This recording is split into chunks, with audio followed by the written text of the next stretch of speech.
Fate, Esto sobre es algo increíble. que me golpeaste en la pauta increíblemente. ¿El Titanic jamás se habría hundido? No. Voy a probar a través de los estudios de un señor, Andrew Newton, que logró juntar la mayor cantidad de evidencias y a través de un documental que vamos a ver la mayor parte de su segmento, demostrando irrefutablemente, escúchame bien, que el Titanic jamás se hundió. Todo fue un montaje. Escúchame, no estoy diciendo que el accidente de este navío no ocurrió, pero era otro barco. ¿Por qué fue suplantado por el Titanic? ¿Por qué se decidió que ciertas personas murieran y otras se salvaran? ¿A qué corresponde todo este complot y por qué se hizo este montaje? La cruda realidad, y lo vamos a mostrar con una imagen final que usted no lo va a creer. Irrefutablemente, el Titanic, escúchame bien, jamás se hundió. Fue otro barco y se lo voy a demostrar. Todo a la vuelta de esta pausa comercial. Hacemos así.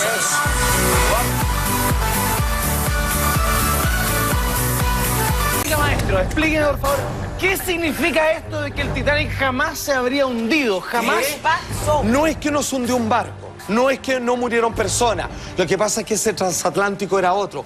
¿Por qué fue cambiado? ¿Por qué se hizo un montaje y se le cambió el nombre por Titanic?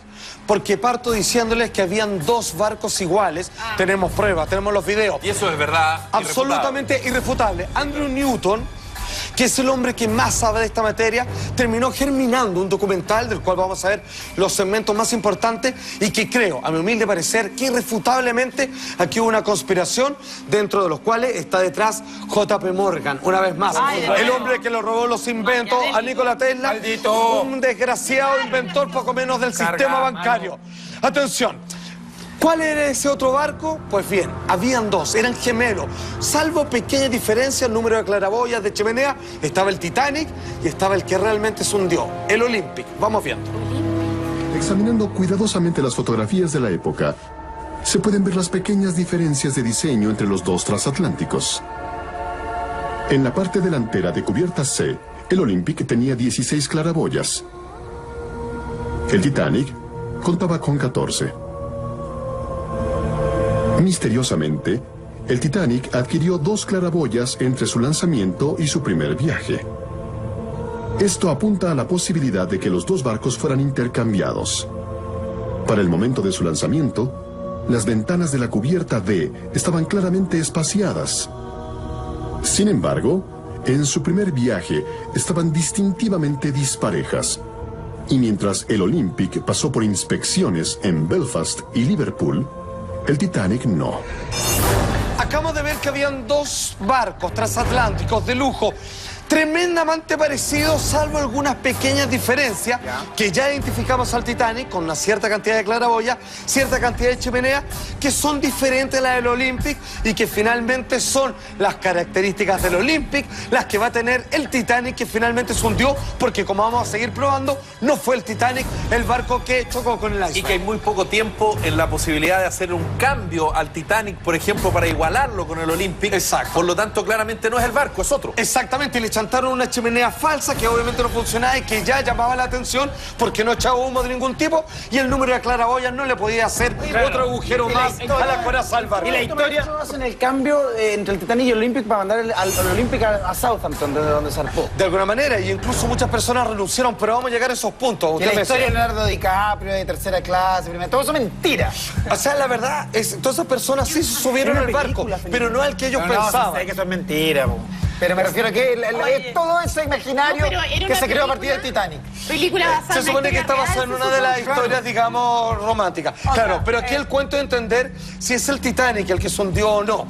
Todas las personas que fallecieron, aquellos que vieron romance o aquellos que tenían la intención de que otras personas magnates murieran producto del accidente, eso sigue completamente intacto, como la película de James Cameron. La historia es completamente cierta, el barco es otro. ¿Por qué? ¿Por qué? Esa es la pregunta del siglo. ¿Saben por qué había que hundir un barco? Porque el Olympic, que fue disfrazado del Titanic, sufrió un terrible accidente que ya lo vamos a ver y no estaba asegurado como el Titanic. Entonces había que cambiarle el nombre para que el otro muriese y poder cobrar el seguro respectivo.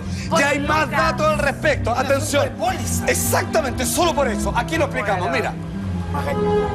Cambiar los transatlánticos habría sido la decisión más sencilla.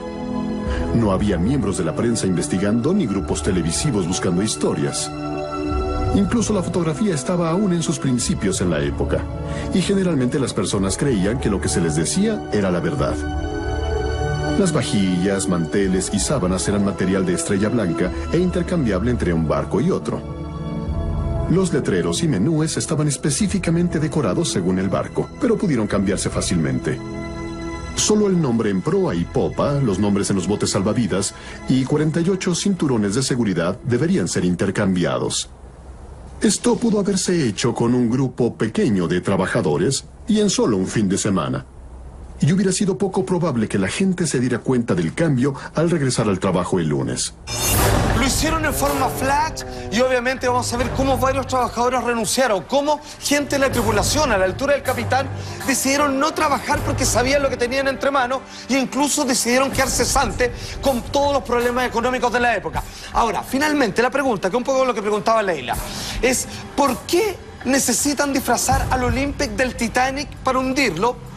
Porque el Olympic sufrió un accidente que chocó con un barco de la Armada y el daño que le provocó era completamente irreparable ya que no tenía seguro. Eso implicaba una inversión de millones. ¿Cuándo fue ese accidente, por favor? Dice así, el accidente del Olympic, septiembre del año de 1911. Cuando ocurrió, el Olympic tuvo un incidente con un buque de guerra que golpeó su casco abriendo un gran agujero. Enero de 1912, perdió la pala de una hélice y tuvo que regresar a los astilleros. Atención con ese dato, porque como perdió una de las hélices, con lo cual se impulsa el barco, como tenían que repararlo luego, porque tenían, digamos, una cantidad de pedidos para embarcar personas, le sacaron una al Titanic. Y eso quedó fichado. Vale decir que cuando tú vas hasta el día de hoy al barco hundido, que supone que es el Titanic, se ve la hélice con el nombre del Titanic, pero que, según lo escrito, fue la que le sacaron al Titanic para colocárselo al Olympic. Bueno, calza perfectamente.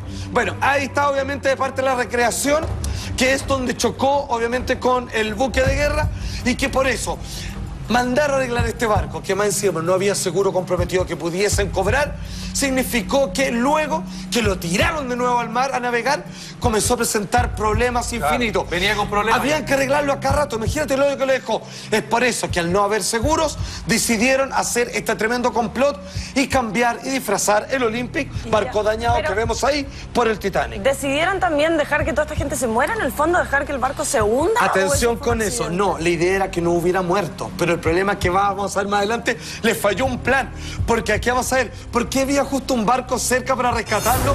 ¿Cómo se mandaron señales? Solo que se equivocaron en algunos ángulos. Pero lo que tú me preguntabas, Eduardo, parte de la tripulación, ¿por qué? Siendo que era el que iba a zarpar, el transatlántico más importante, todas las noticias encima, hacer este viaje te va a convertir famosísimo, pero algunas personas renunciaron días antes, por supuesto, porque estaban al tanto del complot. Tenían información, se les pidió silencio, pero ellos no quisieron participar. En la época del primer viaje del Titanic, Inglaterra estaba en una huelga de carbón. El combustible no abundaba y los barcos y los hombres estaban estancados en Southampton. Sin embargo, Estrella Blanca tuvo dificultades para encontrar hombres que trabajaran bajo cubierta en el Titanic. Después de trabajar desde Belfast hasta Southampton, todos los trabajadores a bordo del transatlántico, a excepción de 2 hombres, se negaron a anotarse el viaje de Southampton hacia el Atlántico, prefiriendo quedarse a esperar en pleno. ¿Todos 2 hombres? ¿En medio de una huelga de carbón? ¿Con tantos despidos? ¿Qué sabían estos hombres? Poco antes de que zarpara el Titanic, el oficial en mando Wilde, quien perdería su vida 3 noches después, escribió una carta a su hermana en la que decía: «Todavía no me gusta este barco». Un comentario extraño de parte de alguien que acababa de poner pie a bordo hacía apenas un día. A menos claro que se diera cuenta de que estaba en su viejo barco, el Olympic. Ok, entonces, parte de la tripulación que necesariamente tenía que saber lo que estaba pasando porque ellos conocían su barco y si se lo cambiaban lo iban a notar, tenían obviamente la información aun cuando no contaran con ellos para el plan. Y es por eso, cuando comienzan a darse cuenta de esto y empiezan a hacer preguntas, les dicen quédense callados, esto es lo que vamos a hacer, pese que había huelgas por problemas de carbón, pese que había problemas económicos de la época. A propósito que usted citaba la película, el grado de pobreza, ¿cierto? En las clases sociales muy golpeadas por el problema económico, finalmente ellos decían renunciar. ¡Qué ridículo! Tenían la mejor pega del mundo, sin embargo, con los cargos que ellos detentaban, decían retirarse y quedar cesante con tal de no participar en esto que sabían que había gato encerrado. Ahora, la pregunta que tú también preguntabas, Leila, tiene que ver con lo siguiente. Por mucho, las personas que estaban en el barco, el Olympic, disfrazado del Titanic, sabían que tenían que chocar y hacerlo hundir. Pero obviamente ellos no estaban dispuestos a morir, porque había un plan de contingencia. Había a pasar un barco cercanamente, de casualidad, y lo iba a rescatar. Era el californiano. Y obviamente esperaba que el iceberg, que iba a chocar, el Olympic, disfrazado de Titanic, les avisara y ellos iban al rescate y no moría nadie. El problema es que hubo un problema de coordinación y esto jamás sucedió. Entonces la pregunta es, ¿cómo se coordinó el rescate? De la siguiente manera. Y voy al tiro contigo, mira. El capitán Stanley Lord y el californiano dejaron el puerto de Londres apresuradamente con destino a Boston. Después, en la noche del 14 de abril, el barco se quedó parado en medio del hielo. Extrañamente, el capitán Lord, de 1,80 m, fue elegido para dormir en un sofá en la cabina de mandos en vez de en su habitación. También ordenó que se mantuvieran encendidas las calderas y los motores listo para arrancar. ¿Por qué? ¿Estaba esperando algún tipo de emergencia que los hiciera correr en medio de la noche? Esa noche, el Titanic recibió 6 mensajes de radio. Los primeros 3 de otros barcos, dándole la localización del iceberg. Y los otros 3 del californiano, preocupado por darles su posición en medio de la noche. Esos 3 fueron personalmente para el capitán Smith. Casi como si el capitán Lord quisiera que Smith supiera que estaban listos y esperando. Finalmente, está este barco que está preparado para el rescate. Se llama el Californiano. Y comienza, antes de que ocurra toda la tragedia que todo el mundo conoce, a mandarle mensaje. Le dice, ¿por dónde vais? Por acá. Perfecto, yo estoy acá. ¿Para qué? ¿Por qué tenía ese diálogo entre esos barcos? ¿Cómo quedó registrado en esos documentos? Es porque todos estaban siguiendo un plan. Iba a tener un accidente el Titanic provocado por su propio capitán y ellos iban a estar muy cerquitas, según lo acordado por las coordenadas marinas, para que ellos pudieran ir al rescate diciendo, ¡oh, mira, estamos justo acá al lado! Pero el problema es que hubo equivocaciones. Además que hay algo raro. Y esto siempre inquietó a los investigadores respecto a la tragedia del Titanic. Tenemos una recreación. El buque iba a Nueva York, el transatlántico, y tomó una ruta, por favor, se lo podemos ir viendo, que no tiene nada que ver, que no acorta, sino que simplemente problematiza viajar hasta la isla de Manhattan en Nueva York, porque va perfectamente ahí y toma un desvío que claramente no corresponde y que por eso termina encontrándose con este tremendo bloque de hielo. Entonces, volvamos a este punto en donde tenemos que entender de que el choque con este tremendo trozo de hielo fue programado. De hecho, en algunas de las aclaraciones durante el juicio, algunas de las personas lo vieron a más de 1 kilómetro. Y para no chocar directamente, porque quizás hubiera sobrevivido, deciden doblar en último minuto para que el hielo le pegue por el costado. Y como ya estaba dañado, como el Olympia ya estaba dañado porque lo chocó el barco de guerra y que por eso los disfrazados del Titanic terminara de romperse y se hundiera y fuera irrescatable. Ya, yo tengo una pregunta. Pregunte. Si ellos sabían que se iba a hundir y supuestamente su intención era que no muriera nadie, hay un barco cerca... O lo menos posible. ¿No habían suficientes barcos salvavidas arriba del Titanic? No, porque no los pensaban utilizar. ¿Cómo no se preocuparon por lo menos de ese detalle? Porque no sobrevivido todos. Porque no debió haber pasado lo que pasó, que son las demoras, porque las coordenadas estuvieron mal y los mensajes del Titanic hundiéndose se los mandó el californiano de mala raja. Había otro barco que ilícitamente estaba ahí y ellos pensaban que era el californiano y estaban en pesca ilícita. Y es por eso que ellos decían, ¿por qué no nos vienen a rescatar? Porque el californiano no nos vio, porque estaban equivocados en la ruta. Obviamente, el choque a propósito del Titanic, por favor, con el siguiente segmento de este tremendo documental que prueba que el Titanic nunca se hundió. Se hundió un barco, pero no el Titanic, era el Olympic. Esa noche, antes de las 11 p.m., los vigilantes Fred Fleet y Reginald Lee empezaron su guardia. El capitán Smith se retiró en la noche, pero durmió, al igual que Stanley Lord, completamente vestido y no en su propia habitación, sino en la cabina de mando atrás del puente. casi como si estuviera esperando que lo llamaran en cualquier momento. Hacía mucho frío afuera y muy pocos pasajeros estaban en cubierta. El primer oficial Murdoch estaba en la parte abierta de estribor cuando vio el iceberg a unos 750 metros de distancia. Ordenó que se girara el barco